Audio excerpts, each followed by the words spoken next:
Hello বন্ধুরা, আজকের এই গুরুত্বপূর্ণ ভিডিওটা যদি মিস করেন তাহলে অনেক কিছু মিস করবেন।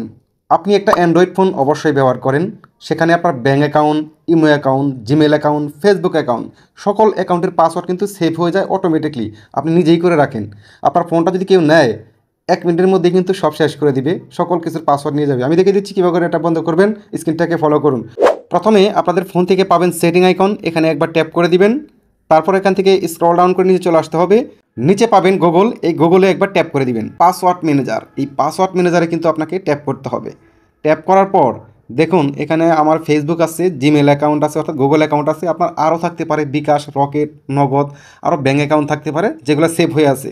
আমরা কী করবো, এখান থেকে সেটিং আইকন পাবো নিচে, এখানে একবার ট্যাপ করে দিব।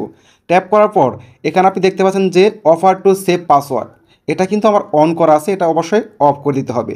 এটা অফ করলে কী হবে, আপনি যখন আপনার ফোনে কিছু লগ ইন করবেন, ব্যাঙ্ক অ্যাকাউন্ট, রকেট অ্যাকাউন্ট, বিকাশ অ্যাকাউন্ট, যাই লগ ইন করেন না কেন, সেখানে কিন্তু একটা সেভ লেখা আসে, অর্থাৎ পাসওয়ার্ডটা সেভ করতে বলে। আপনি নিরাপদ থাকতে পারবেন, আপনার পাসওয়ার্ডটা আর সেভ হবে না। এখান থেকে নিচে অটোমেটিকলি ক্রিয়েট এ পাস কি টু সাইন ইন ফাস্টার, এটাকে অফ করে দিবেন। এই দুইটা সেটিং যদি অফ করতে পারেন তাহলে আপনি 100% নিরাপদ। আপনার ফোন এবং আপনার পাসওয়ার্ড দুইটা নিরাপদ থাকবে।